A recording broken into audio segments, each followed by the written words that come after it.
Hi everybody, welcome back to the channel. In this video we're going to be taking a look at derivatives of trig functions.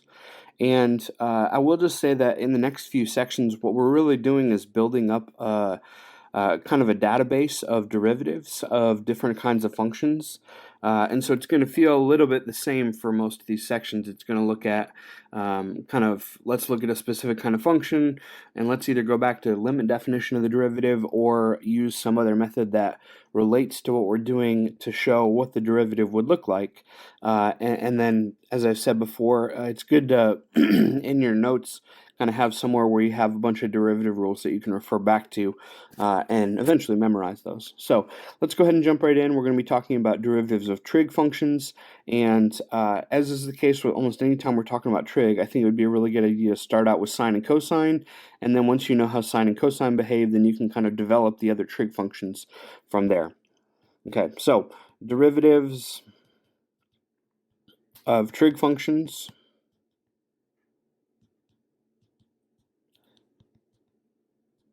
And what we're going to see here is that sine and cosine, when you take the derivative, you actually get another trig function back out. In fact, not just true for sine and cosine, but for all 6 trig functions, is that when you take the derivative of a trig function, it probably shouldn't surprise you too much that you get another trig function or combination of trig functions as the derivative. And that's because a trig function is periodic. It repeats itself.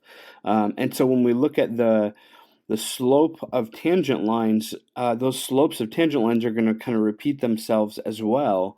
And so it makes sense that the derivative would also end up being a periodic function. So that's what we're going to have here. And so let me just kind of show you what we get, and then we'll look at kind of where a justification of where these come from.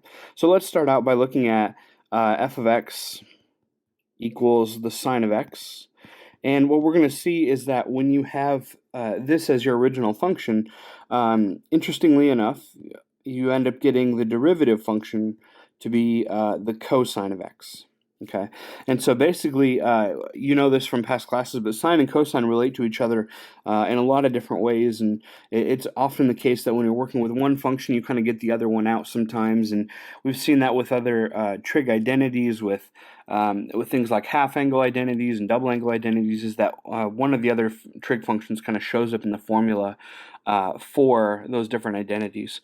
So you might think then that when you take the derivative of the cosine of x, let's say you start with a cosine of x, there might be a natural thought then is that you should get a sine of x out, and almost like they kind of undo each other, but they don't actually. In fact, you actually should get a negative sine of x, and that's not really obvious at first, but we'll see kind of where does that come from, and in this section, we're actually going to, kind of the justification that we're going to use, we're going to look at a graph. So we're not necessarily going to go back to that limit definition of the derivative, although we could, right? We could start out that way. So if you think about kind of what that would look like, hypothetically, to start out with a limit definition of the derivative over here, again, let's look at a first step and just kind of see what that looks like.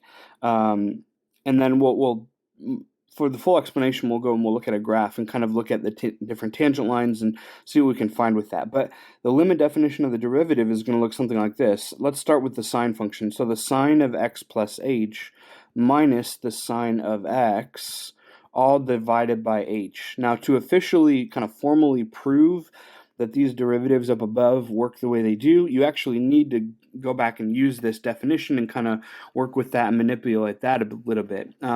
So the explanation that we're going to use is not necessarily a proof, but it does help us kind of understand graphically, visually why we end up getting a cosine of the derivative as of the sine function. So let's say you start with something like this, and I just want to point out, back in a trig class or in a precalculus class, you should have seen this idea right here of something like the sine of x plus h showing up.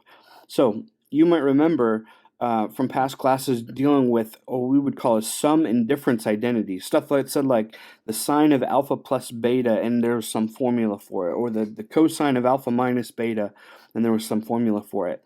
In order to kind of formally, officially prove these results up above, we would actually have to split up this sine of x plus h using that sum and difference formula with your trig functions.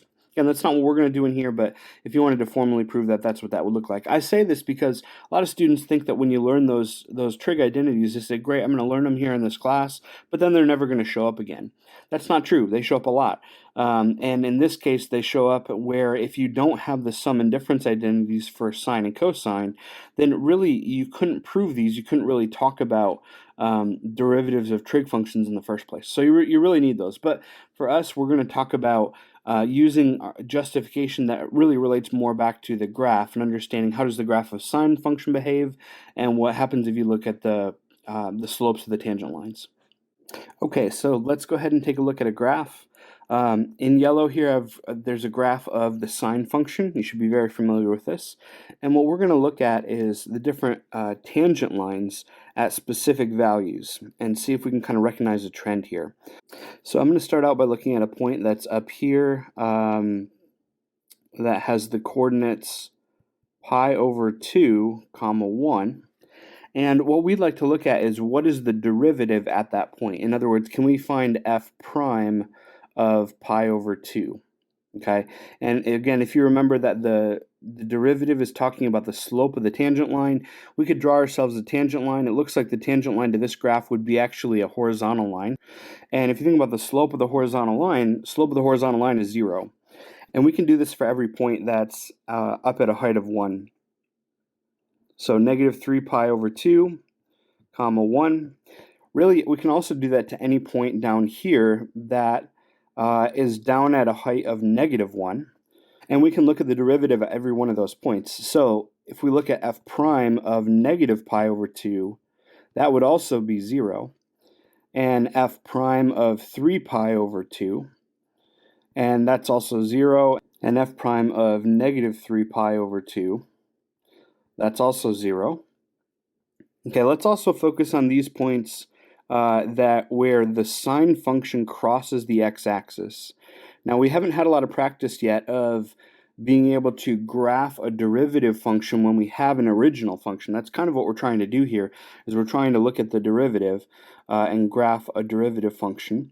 We'll see that a little bit later for kind of any function, but I think we can do that here with a sine function because we have some important significant values. And if we look at a point where the sine function here crosses the x-axis, and you try to draw yourself a tangent graph, it's a little bit of a weird tangent graph because it looks like it kind of crosses through the graph, which is not normal for a tangent function. But and think about just kind of being parallel to the sine graph at that one point there. And if we were to look at the derivative or the slope of that point, it's not really clear, but the slope of that point is actually 1. And now it may not look like it because the scaling is off here just a little bit. In other words, on the x-axis, 1 tick mark is worth pi over 2, but on the y-axis, 1 tick mark is worth 0.5. So not necessarily the same scaling all along the way, but f prime of 0 actually ends up being 1.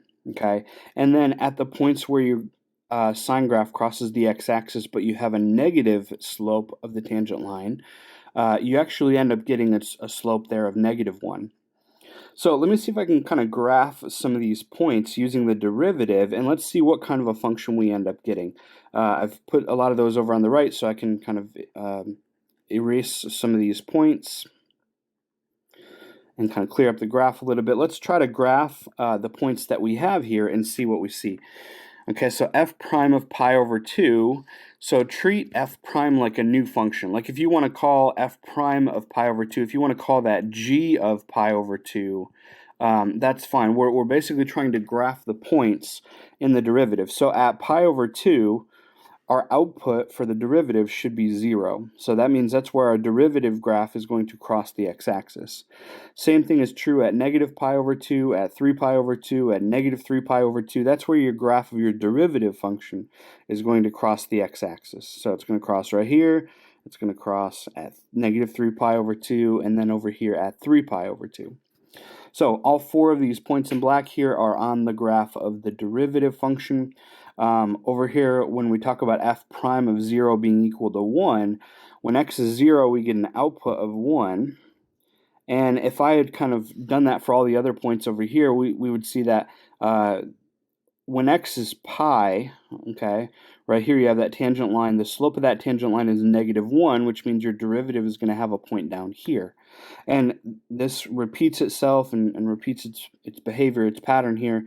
And so you can kind of see what this is going to look like. And if you start to connect the dots, this should also look like a graph that is pretty familiar to you. So let's go ahead and do that. I'm going to connect the dots here and kind of start up here, and it's going to look like this. So if you look at what graph this is something that you should be very familiar with as well. The black graph right here is the graph of f prime of x, or what we could have called g of x, but f prime of x here is actually an exact graph of the cosine of x. Okay, so that's kind of nice. Now, we already knew that that's what we should get for the derivative on the first page because I told you that, but here's just kind of looking at the graph, seeing how you can graph a function of a derivative based on the original graph by looking at a bunch of different tangent lines and seeing how those tangent lines behave, and then graphing the slopes of those tangent lines as new points on your graph for a new function. Okay, so really, moral of the story here is that when you have a sine function as your original f of x, the derivative is the cosine. You can do the same thing if you start with the cosine graph. I won't walk through every detail of that, but you can do the same thing if you start with the cosine graph and look at where you have slopes of tangent lines. It almost looks like a sine function, but it's kind of reflected, it's kind of mirrored, and that's why we had a negative there. So if you think about a cosine graph as your original function, you don't just get a sine function as the derivative, you get the negative sine function, which reflects across the axis.